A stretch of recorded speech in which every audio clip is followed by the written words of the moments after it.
안녕하세요. 세상을 이롭게 하는 일에 관심 많은 승무원쌤 김용숙입니다. 세상을 이롭게 하지 못한다고 생각되는 강용석 씨에 대한 얘기를 오랜만에 해보도록 하겠습니다. 지금 선거철이 다가왔습니다. 강용석 씨는 애가 탈 것 같습니다. 똥줄이 탈 것 같습니다. 강용석 씨의 목적은 국회의원 배지를 다는 것이 목적입니다. 아니, 정치를 제도권에서 제대로 하는 것이 소원이고 아마 목표일 것 같습니다. 그런데 아무리 생각해도 강용석 씨는 정치권에서 영구적으로 퇴출된 것 아닌가, 아웃된 것 아닌가, 이런 생각을 하게 됩니다.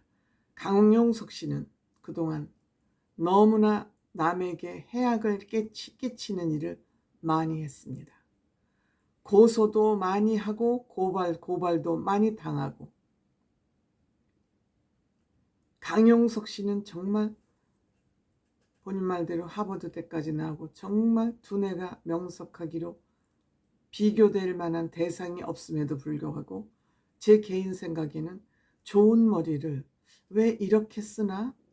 좋은 머리를 왜 이렇게 사용하나 하는 의구심이 들 만큼 이해 안 가는, 납득 안 되는 일을 너무 많이 했습니다. 그럼에도 불구하고 강용석 씨를 지지하시는 분들 적지 않을 것으로 생각됩니다. 요즘 많이 준 것 같습니다.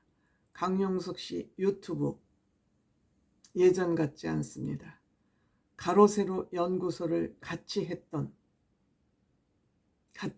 세 사람 모두 바람직하지 않은, 과히 좋지 않은 그런 결과를 얻었죠.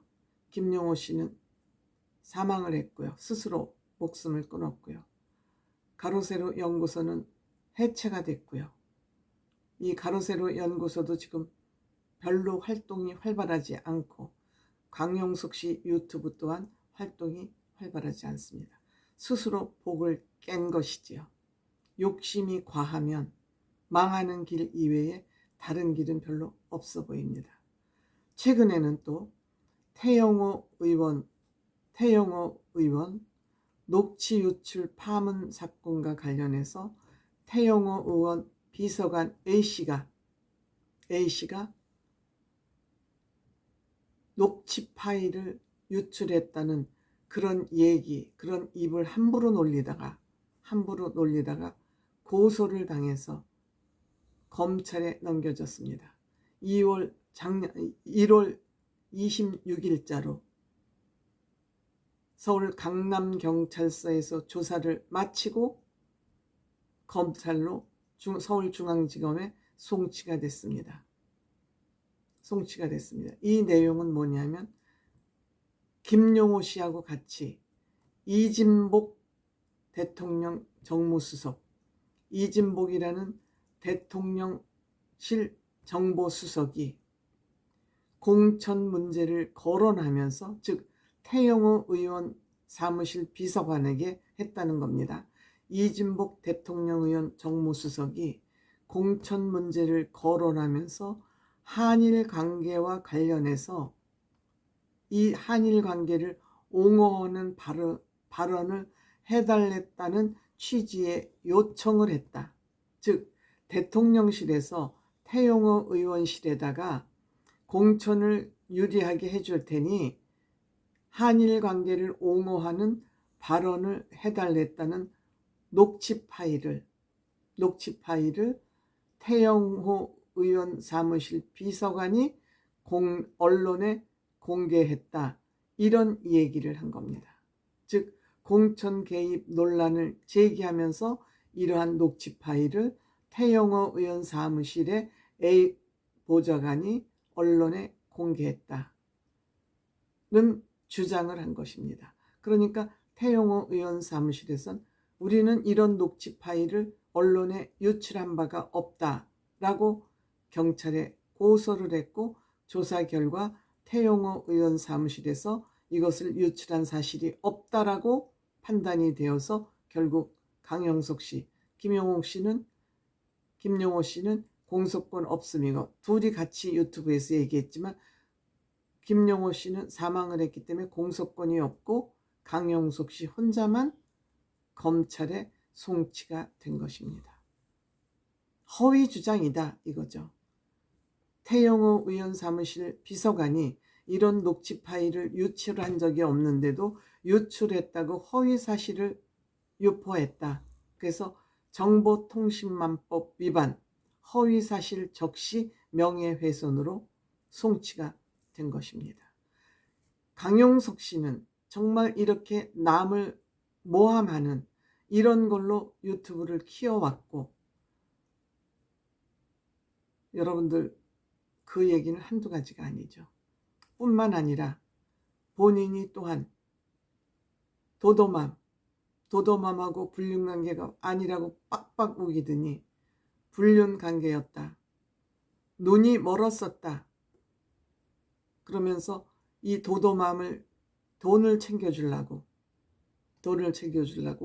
도도맘이 불륜남하고, 강용석 씨 아닌 다른 불륜남하고 성폭행을 당하고 폭행까지 당했다, 그렇게 주장을 하면 위자료를 많이 받을 수 있으니까 그렇게 위증을 하라고 위증 교사까지 했습니다. 이 또한 처벌을 받았습니다. 모든 것이 이렇게 사실이 아닌 것을 폭로하거나 사기를 치거나, 변호사라는 사람이 법을 잘 아는 것을 이용해서 이런 일을 해온 것이 한두 건이 아닙니다.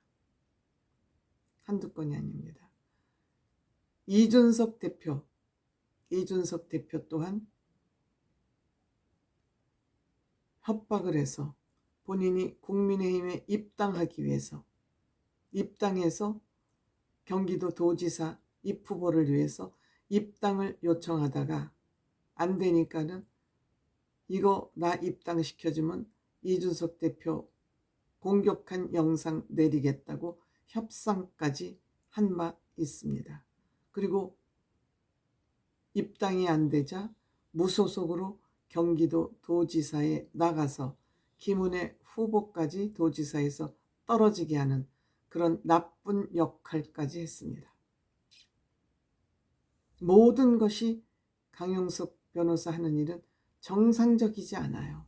모든 것은 아니겠지만. 그리고 결국 2022년 3월달 경기도지사 출마 선언을 하고, 이때 또 많은 돈을 모금을 했습니다. 이때 모금한 돈을 선거자금을 부정하게 쓴 이유 때문에 또 고소가 됐는데, 이거는 지금 결론이 어떻게 났는지 이것까지는 제가 조사를 못했습니다. 이와 같이 하는 일 하나하나, 또한 부정투표 사건으로 많은 돈을 또 모금을 했습니다. 그 돈도 지금 어떻게 쓰였는지 저는 이해할 수 없는 것이, 무엇 때문에, 왜 돈도 많고 돈 벌 가능성도 많은 강용석이라는 사람에게 이렇게 휘말리면서 여기에 많은 후원금을 내야 되는지, 저는 그게 더 의아합니다. 강용석 씨를 믿어서일까요? 저는 납득이 안 됩니다. 정말.